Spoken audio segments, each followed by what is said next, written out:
안녕하세요. 영혼의 순례자 여러분. 오늘은 좋은 아침입니다. 오늘 저는 저의 영혼을 순례를 길을 걸어가고자 합니다. 순례길의 지도는 로마서 8장의 말씀이 됩니다. 이 순례길의 안내가 되는 로마서 말씀은 우리들에게 많은 이야기를 해주고 있습니다. 오늘 그 말씀을 통해서 우리의 순례길을 함께 걸어가 보고자 합니다. 우리의 순례길의 일기를 적어 나가고 있는데 우리가 꼭 기억해야 될 사도 바울의 말씀을 정리해 보자면 이런 말씀으로 정리를 할 수가 있습니다. 우리는 구원을 받은 것임이죠. 당신은 구원을 받았습니까? 구원의 확신이 있습니까? 그러나 구원을 받은 것은 맞지만 동시에 우리는 구원을 받기 위해 걸어가는 길이란 것을 말씀은 계속해서 우리에게 전해주고 있습니다. 우리는 구원을 받았다.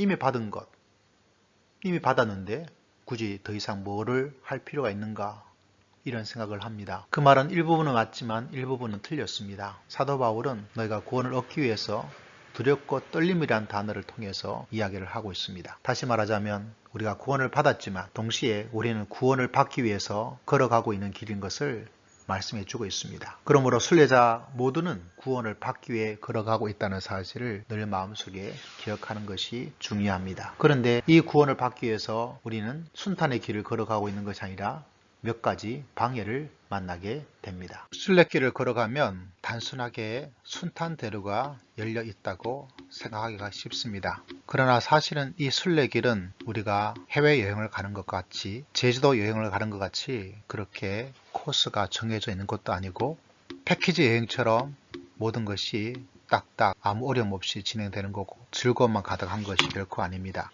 방해가 있습니다. 이 방해가 있어서 어떤 사람은 순례길을 중단하고 어떤 사람은 순례길을 포기하고 어떤 사람은 다른 순례길을 갈아버리는 그런 사람도 있습니다. 그러므로 오늘 순례길을 걸어가는 순례꾼들은 이 방해꾼을 잘 알 필요가 있습니다. 어떤 방해가 있을까요? 그것은 우리의 마음속에 하나님은 참 인색하시다 이런 생각을 가지게 됩니다. 종종 그럴 때 있지 않습니까? 왜 하나님께서 나에게 주지 않을까? 저 사람에게 저런 많은 돈도 주고 저런 재능도 주고 좋은 목소리도 주고 좋은 지성도 주고 좋은 부모도 주고 그런데 나는 왜 이렇게 아무것도 없을까?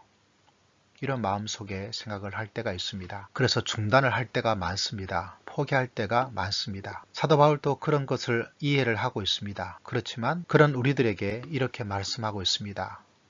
가장 사랑하는 아들을 아끼지 않고 너희에게 주었다. 아끼지 아니하시는 하나님을 이야기하고 있습니다. 사실 우리는 하나님의 기업을 유산으로 받을 수 있는 상속자입니다. 그런데 순례자들은 꼭 기억해야 될 것이 하나가 있습니다. 그것은 다른 것이 아니라 언제 이것을 받느냐, 시간이 조금씩 다르다는 사실입니다. 시간이 좀 달라요. 꽃도 일찍 피는 꽃이 있고 늦게 피는 꽃이 있고 열매도 일찍 열리는 열매가 있고 늦게 열리는 열매가 있는 것처럼 하나님께서 우리에게 주시는 그 모든 것도 시간이 정해져 있습니다. 받는 사람도 있고 늦게 받는 사람도 있고 그러므로 결코 하나님은 인색하지 아니하시다. 하나님께서는 그 아들조차 아끼지 아니하시고 나에게 주셨다는 사실을 기억하는 것이 순례길을 아름답게 달려갈 수 있는 아주 중요한 가르침입니다. 두 번째 방해꾼이 등장을 했습니다. 어떤 방해꾼이 있을까요? 그것은 바로 고발과 정죄입니다. 고발과 정죄. 우리는 완벽하지 않습니다. 그래서 무너지고 넘어집니다. 드러난 나쁜 것, 드러나지 않는 것, 은밀한 것, 이런 차이가 있을 뿐이지 우리는 전혀 의롭지 않습니다. 그러다 보니까 어떤 때는 고발을 당하기도 합니다.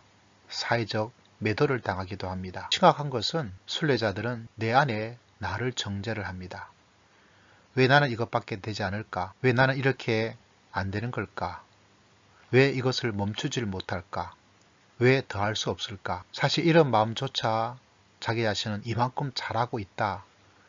이만큼 잘할 수 있다는 자기들의 영적 실력을 과시하고자 하는 마음일 수가 있습니다. 그러나 또 한순간 속에서 자기 자신을 정죄하고 그 마음과 욕심조차 부끄러움을 느낄 때가 있습니다. 그때 갈등과 피곤이 찾아옵니다. 순례꾼들은 이때가 참 위험하죠. 물론 뒤돌아보면 그때가 가장 좋은 시간이다 생각을 할 수 있지만, 그러나 현재의 시간 속에서 그때는 괴로움과 눈물과 아픔의 시간입니다. 순례꾼들이 꼭 기억해야 될 것은 나를 의롭다 하시는 하나님, 내가 의로워지는 것 절대로 아닙니다. 내가 좀 나아질 수 있고 나아져야 합니다. 그럼에도 불구하고 내가 의로워지는 것은 아닙니다. 의롭게 될 수도 없습니다.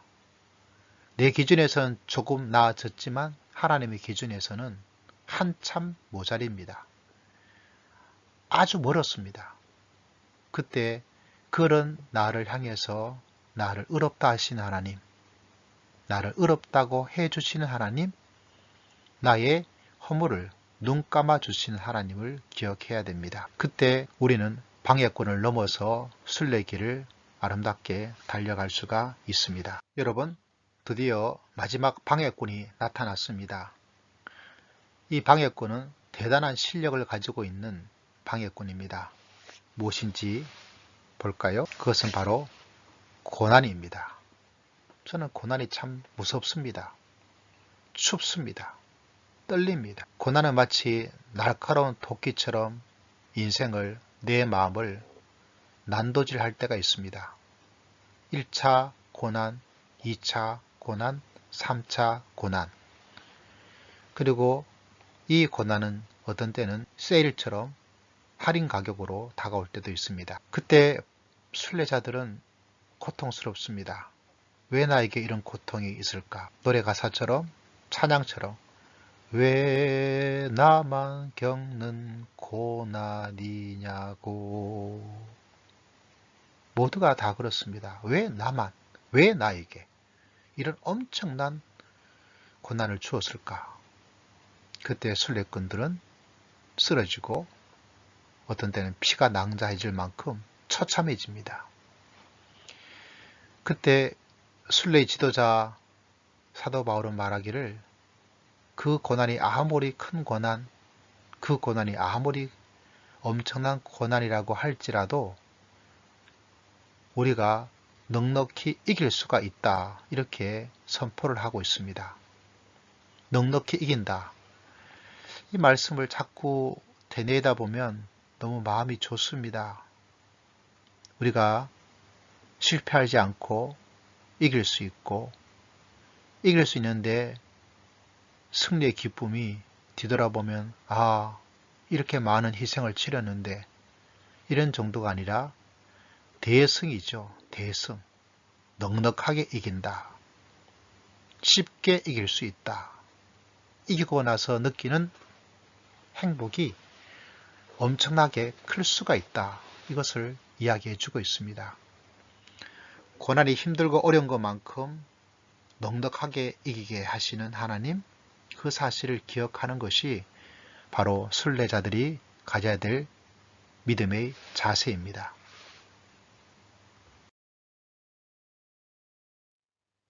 순례자 여러분, 오늘 순례길을 마감을 하고자 합니다. 가장 행복한 사람은 가장 감사하는 사람입니다. 오늘도 행복한 영혼, 행복한 순례자, 여기서 마지막 인사를 드립니다.